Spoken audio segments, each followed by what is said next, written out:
Sejam todos muito bem-vindos, muito bem-vindas a essa resenha desse deck que eu já tenho há muitos anos e que eu considero muito especial, muito lindo.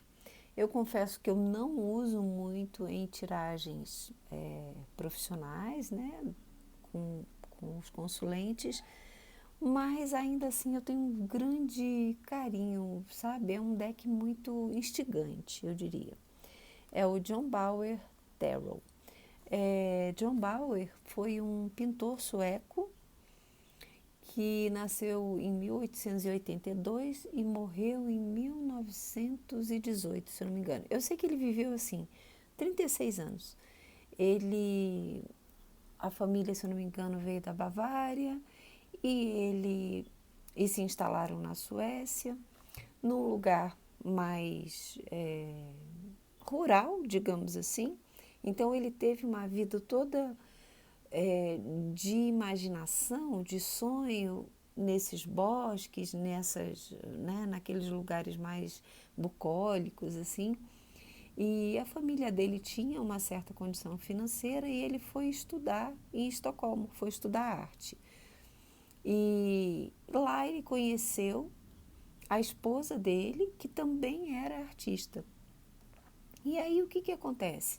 Ele começa a trabalhar para jornais, fazer ilustrações, e ele acaba fazendo um trabalho maravilhoso com livros de histórias, de lendas, contos de fadas, e encanta todo mundo. E aí o que acontece? Ele tem um filho com a Esther, que vivia sempre muito insatisfeita, porque ela gostava muito de vida mais urbana, mais agitada, e ele gostava mais de uma vida pacata, né, no campo.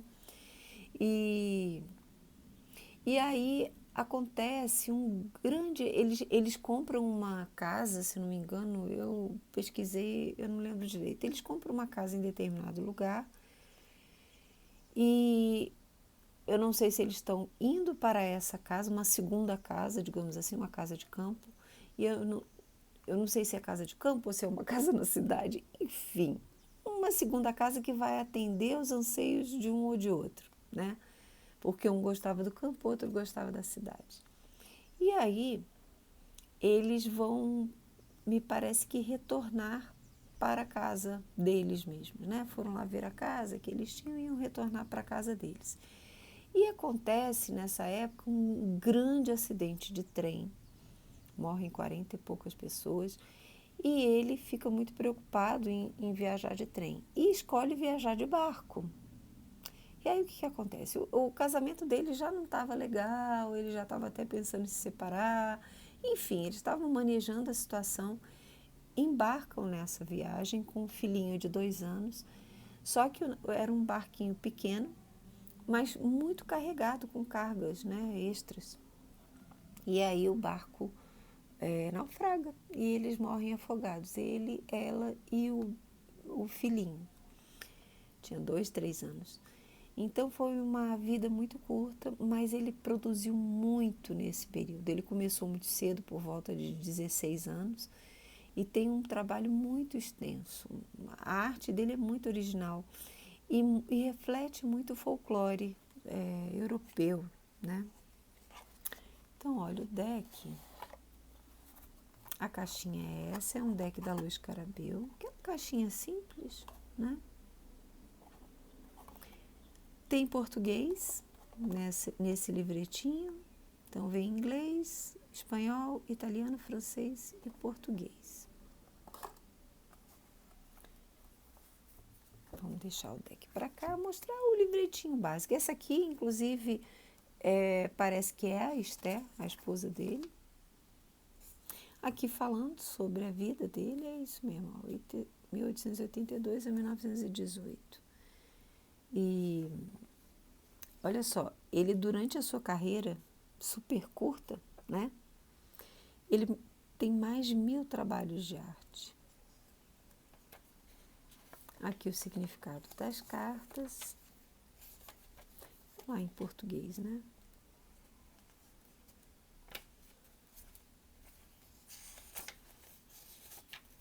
É aquele livrinho básico que não acrescenta muita coisa.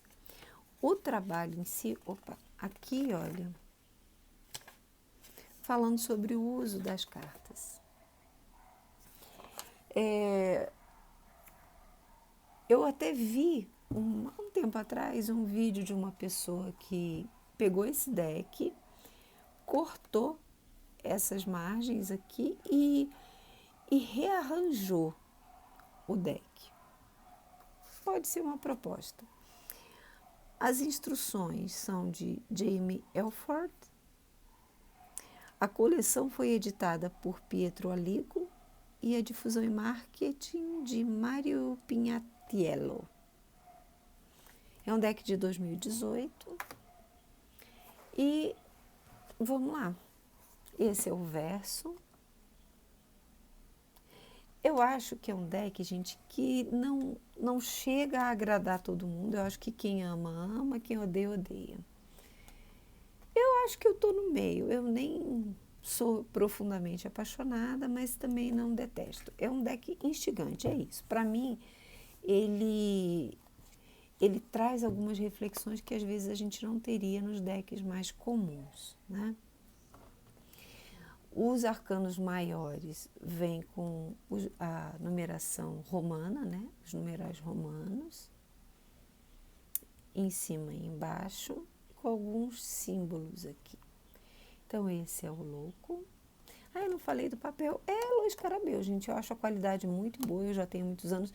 Não uso tanto, mas ele aguenta bem. É uma qualidade muito boa. Você vê que não descascou as bordas. Ele tem uma qualidade boa. É estreitinho, aquele tamanho de carta da Luiz Carabeu. Ó, esse é o louco.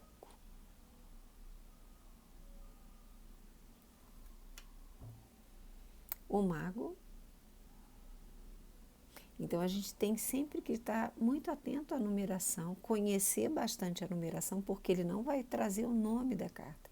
Ele só traz o número. A moça que eu vi que rearranjou as cartas, ela transformou, eu achei muito interessante a ideia dela. Ela transformou isso aqui no imperador, porque ela viu esse quadradão aqui falando da estrutura na matéria, né? O símbolo da matéria, que é o quadrado, e ela achou que ele se assemelhava mais ao imperador do que ao mago. É uma proposta, né? A sacerdotisa, olha que carta linda. Que trabalho lindo. É que a arte está cortada, esse trabalho dele é lindíssimo, tem toda uma continuação aqui, é muito lindo.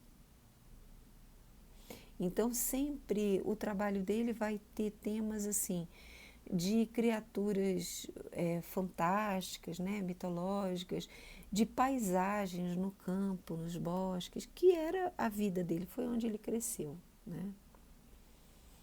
A imperatriz, olha que lindo. É um trabalho muito detalhista, que a gente pode tirar algumas percepções, né, simbológicas. Aqui o imperador, que também tem essa estrutura de quadrado. Eu acho interessante, olha, tem uma menininha aqui com uma coroa na mão. E pode simbolizar uma relação, a relação com o seu povo, com o seu trabalho, com a sua esposa, o seu esposo, enfim, uma relação aqui meio que de rendição e de poder, né? Então tem uma proposta interessante. Gente, não reparem minha voz, tá? Hoje é domingo, de manhã cedinho, e eu tô com essa voz de pato. O hierofante ou o papa,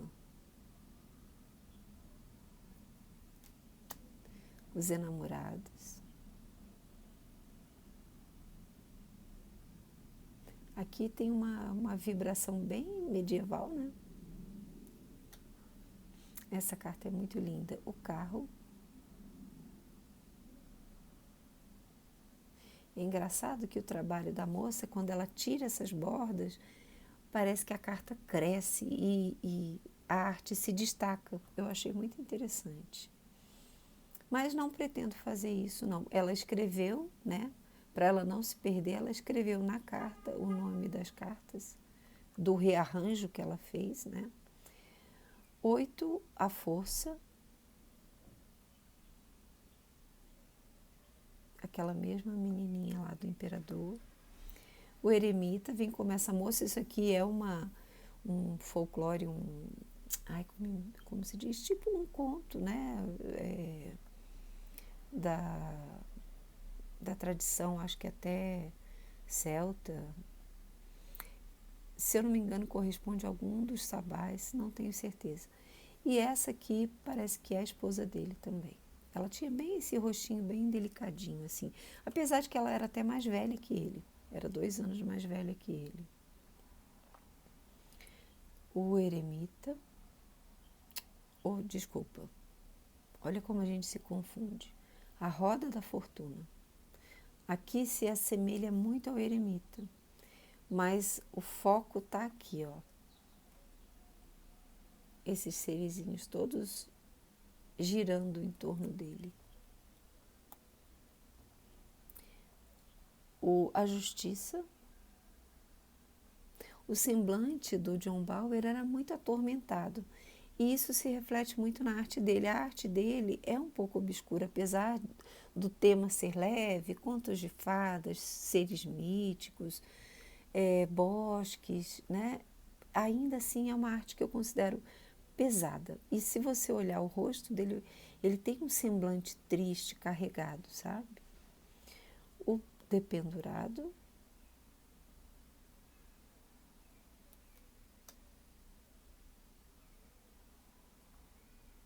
Alô. Não, gente, aqui tá fora de ordem. Isso aqui... Ah, não, tá certo, tá certo. Eu estou me confundindo aqui. A morte. Olha que interessante. Essa carta é muito interessante. É um portal, né? Com guardiães e aqui a liberdade.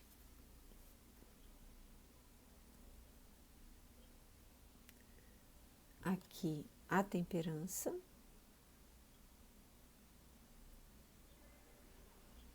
Que não me agrada muito, eu não vejo muito a carta da temperança aqui. Mas digamos assim, a curadoria, né, como é que é o nome dele? Pietro Aligo. O diabo tem que ver muito de pertinho. Tá vendo?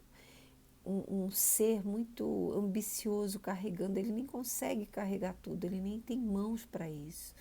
A ambição é maior que ele. Um dos significados, né, possíveis do diabo.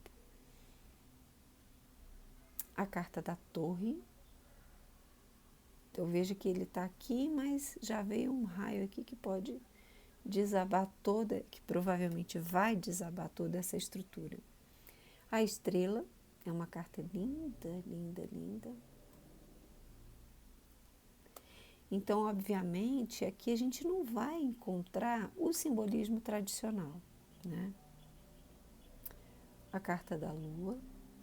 Mas, numa leitura, eu considero importantíssimo saber a simbologia, dominar de verdade a simbologia tradicional. Porque a gente não pode fugir dessa simbologia, senão a gente está lendo qualquer outro oráculo e não o tarô.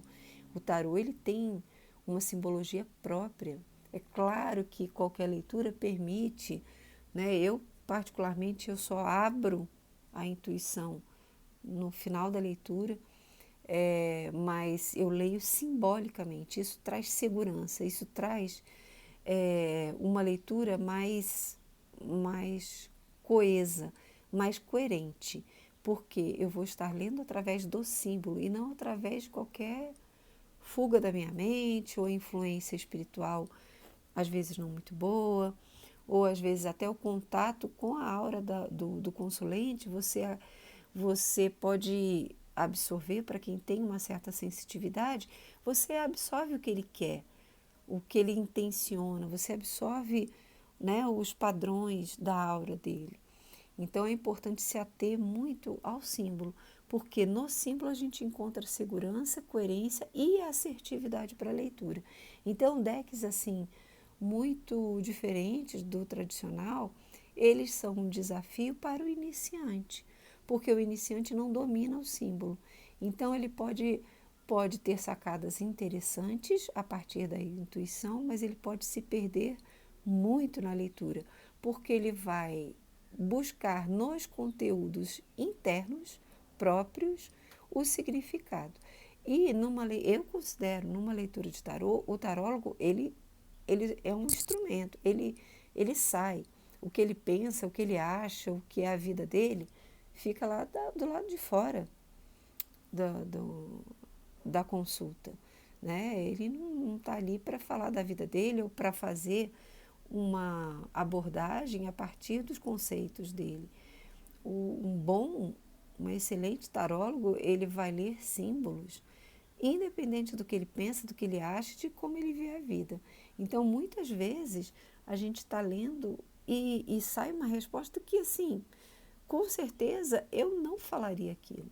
Mas eu falo, porque foi o tarô que está ali. Então, é uma questão de humildade em relação a esse instrumento maravilhoso. Você é humilde em relação a ele. Não é você que está ali sendo protagonista da leitura. É o tarô. Né? Então, o domínio do símbolo é fundamental. O julgamento, muito linda essa carta. E o mundo. E olha que interessante, né? Aqui o mundo dela é ela mesma. Né? Meio que complementa o que eu estava falando. E quão restritivo é o mundo quando nós o olhamos a partir simplesmente dos nossos conceitos, dos nossos padrões, das nossas crenças, das nossas ideias. Né? Ele fica restrito a uma contraparte nossa. Ele não nos enriquece, ele somente é como se fosse uma busca de confirmação de quem somos através do mundo. E, na verdade, isso é muito empobrecedor. Né? O Ás de Paus, o 2 de Paus. Muito linda, né? Essa carta, a arte dele eu acho muito bonita, apesar de um pouco densa, né? O 3 de Paus, aqui, se eu não me engano, gente, essas cores que eu estou vendo aqui, cinza e amarelo e preto, teve uma época que ele publicou alguns trabalhos, alguma editora foi publicar, não sei se um jornal, não sei, e só era possível pela tecnologia dela, só era possível 2 cores, então eles escolheram amarelo e preto, né, e cinza, esses subtons. E depois isso foi se aprimorando e aí foi imprimindo com mais cores, mas a arte dele era colorida, originalmente, né? O 4 de Paus. Muito interessante essa questão da velocidade e da estrutura do 4, que cerceia. Veja que aqui ele está correndo, mas ele tem muitas árvores em volta, então aqui a velocidade talvez não seja muito recomendada no 4 de Paus, mas uma estruturação segura, firme, equilibrada para se poder alcançar os grandes voos com a grande energia que Paus traz. 5 de Paus. Vou chegar pertinho, né? Para poder enxergar. É um deck complicado, por exemplo, para se jogar à noite, principalmente para pessoas super míopes como eu. Então, é um deck que exige suas atenções, né? 6 de Paus. O 7. Aqui as pessoinhas, olha, meio que desafiando o gigantão. O 8 de Paus. Eles estão voando no corpo de um ser, né? O 9.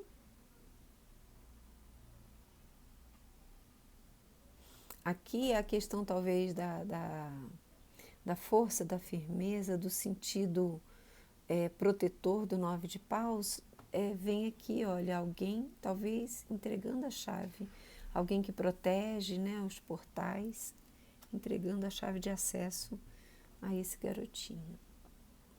O 10 de paus, uma quantidade enorme de serizinhos aqui, e aqui uma menininha. O pajem, aqui as cartas da corte, elas são identificadas nessa parte de cima. Então, o pajem é esse... isso tem um nome. É como se fosse um capacete da armadura, né? Esqueci o nome. O cavaleiro vem com o cavalo, a rainha com essa tiara e o rei com a coroa. Então, pajem de paus,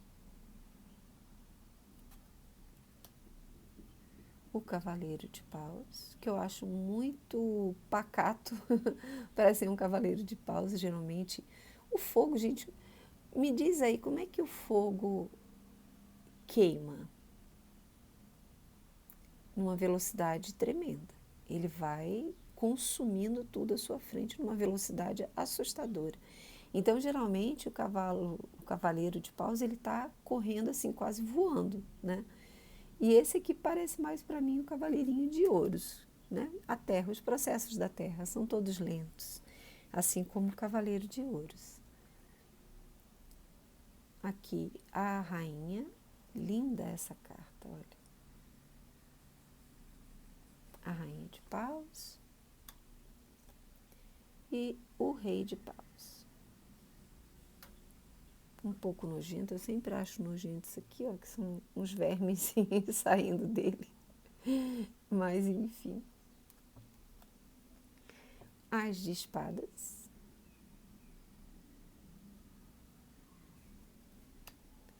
O 2.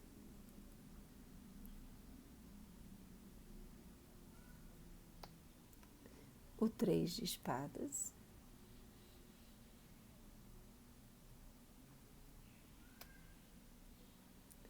O 4. É interessante, né, como se assemelha o 4 de espadas, essa imagem interna, né, de uma igreja. Se assemelha à versão de Pamela, né? 5 de espadas.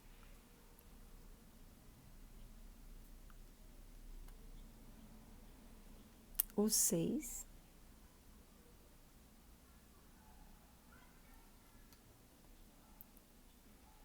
Sete de espadas.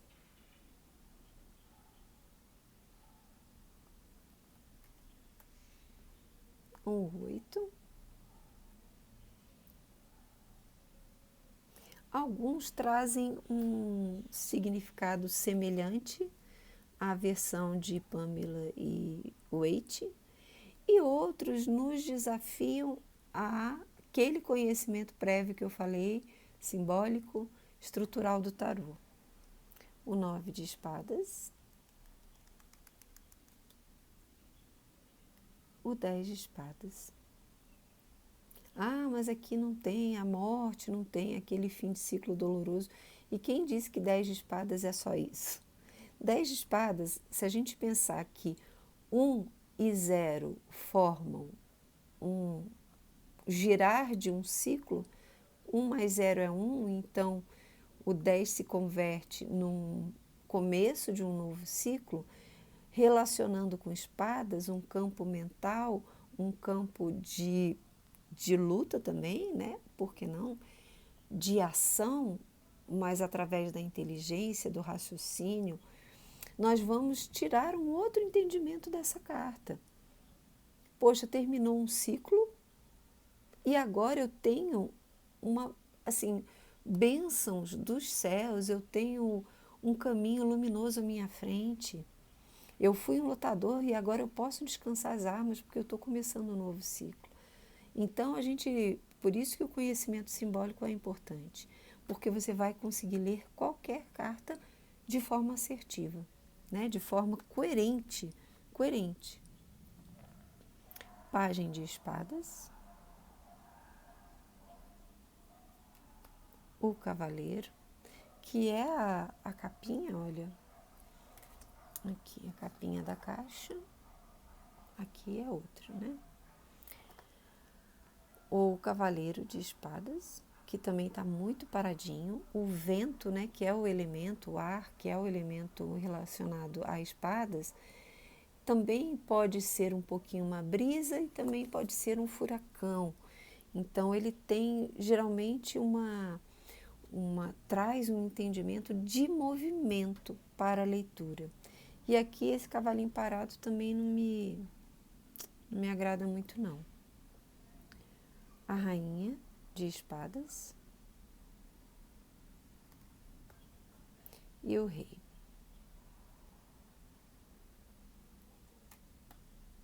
As de copas. Vou chegar aqui pertinho. É muito lindo, né? Gente, eu acho muito linda essa arte. Algumas cartas não me agradam, outras me agradam muito. O 2 de copas, assim, o significado bem tradicional e básico. O 3 de copas, vamos chegar pertinho aqui.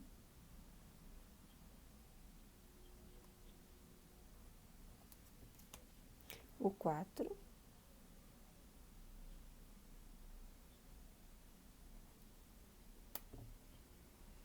O 5 de copas. Olha que interessante. Todo número 5 é uma crise, todo número 5 é um desafio do naipe.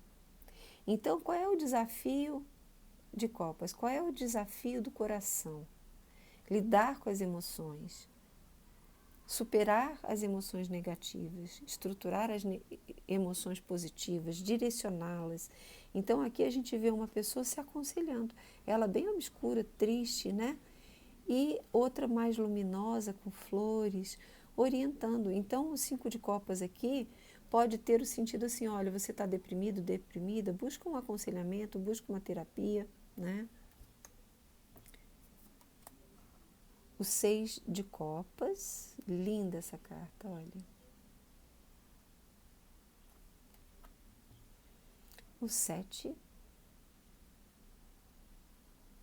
o sentido mais assustador, né? Aquela emoção que está tão, às vezes, obsediada, porque 7 é um número espiritual, é como se fosse o número que representa a manifestação divina aqui na Terra. Então, a gente tem 7 cores, 7 notas musicais, 7 cores do arco-íris, né?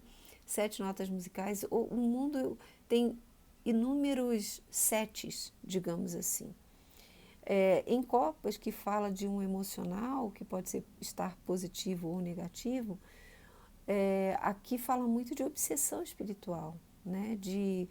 O 7 de copas no sentido negativo, ele vai falar da pessoa perdida em ilusões, sonho, aquelas emoções tão turbulentas que promovem ou abrem espaço para uma obsessão espiritual ou para um espiritual denso a partir de uma emoção densa.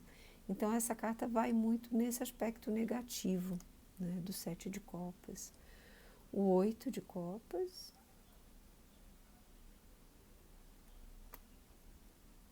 Nove de copas.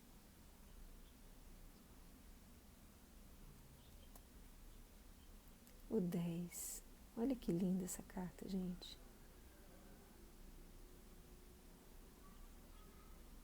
Olha isso. É muito lindo. O pajem.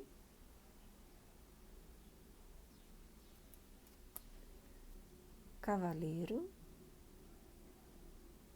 Esse eu achei bem interessante, né? Ele olhando para o céu, assim, bem sonhador, como é um dos significados do naipe.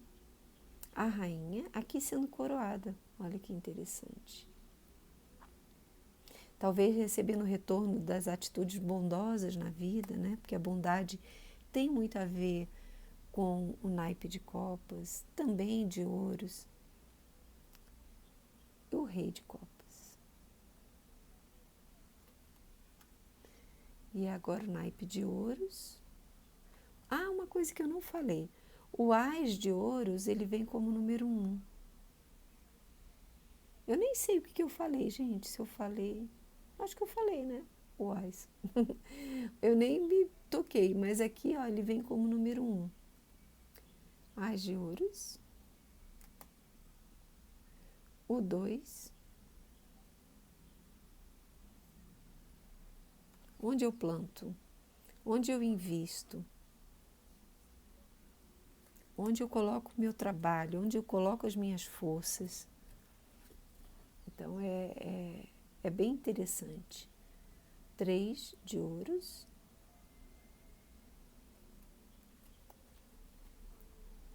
O 4, bem, um sentido bem desse apego, é um dos sentidos que a Pamela trouxe, mas é só isso? Não, não. Um trabalho você vai tirar para alguém que quer saber alguma questão, por exemplo, de trabalho ou de relacionamento. Vamos para o relacionamento, que aí fica diferente. Olha, esse relacionamento está estruturado, esse relacionamento está crescendo em bases fortes, se a carta estiver no positivo, está crescendo bem e tem chance de se tornar sério, está se tornando sério, né? Tem um interesse de ambos aí trabalhando juntos, então formando essa estrutura legal no relacionamento. 5 de ouros.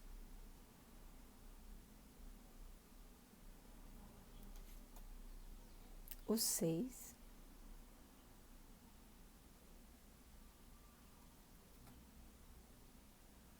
E aqui é muito interessante essa carta. O 6 de ouros sempre vai falar daquela, em Waite, né, aquela divisão de valores equânimes, porque o 6 é o refazimento, é a restauração após a crise do 5.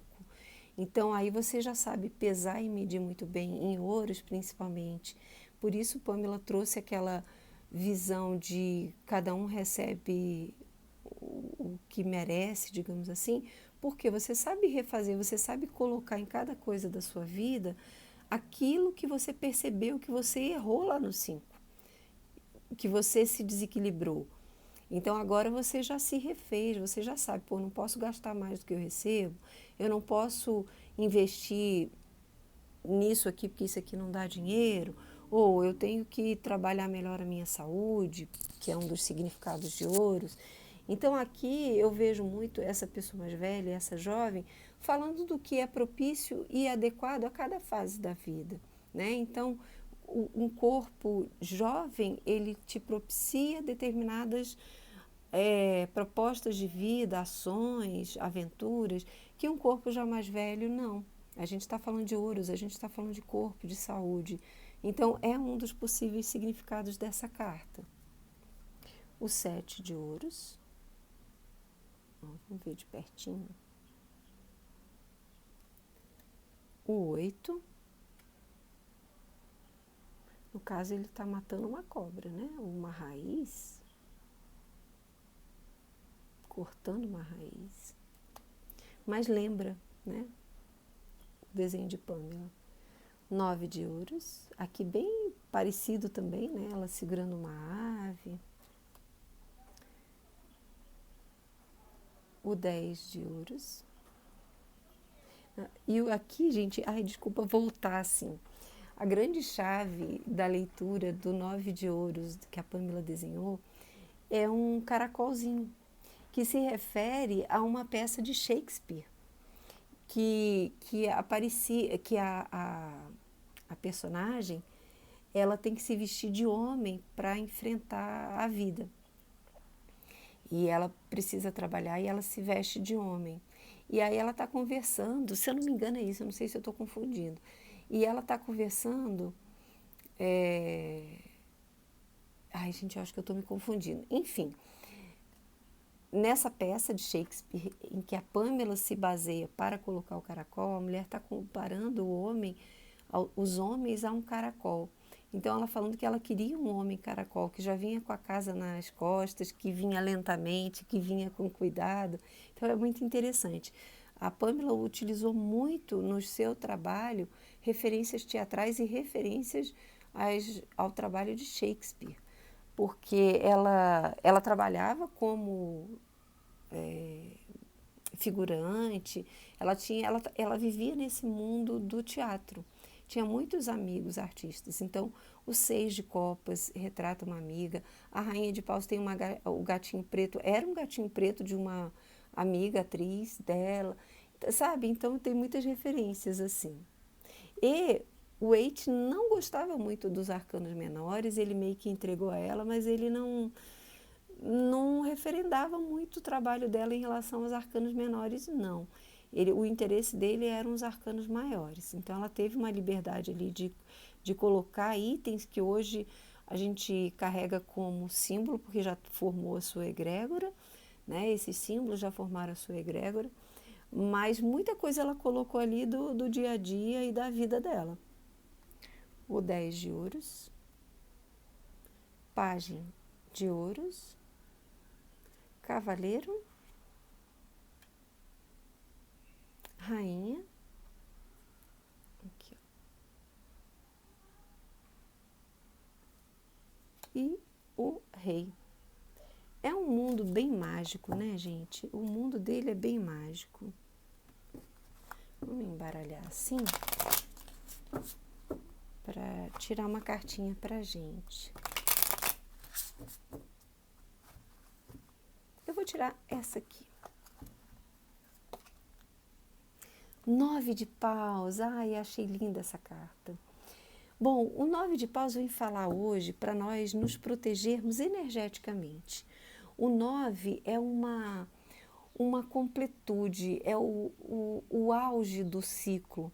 Então, é quando nós já temos conhecimento, nós já temos o domínio daquele naipe, nós já temos o domínio do fogo, nós já temos que ter aqui o domínio das nossas emoções. Então, hoje é um dia para nós dominarmos as nossas emoções. É um dia para nós dominarmos a nossa raiva. Fogo tem a ver com raiva, com ímpeto, com sangue nos olhos. Né? E num sentido positivo, fala também para nós protegermos a nossa energia. E a proteção da nossa energia vem de uma energia madura, vem de um uso maduro da nossa energia, como 9, que tem relação com o eremita. Então, a gente tem que trabalhar a nossa energia hoje de forma consciente, madura, sabendo que nós somos os nossos protetores, nós criamos o escudo protetor à nossa volta através de uma maturidade, de saber controlar as nossas emoções, de saber controlar o que entra e o que sai da nossa vida. Tá bom? Eu espero que vocês tenham gostado. Eu acho esse deck, como eu falei, muito instigante, muito único e muito bonito também. É isso, um grande beijo, fiquem com Deus, até a próxima.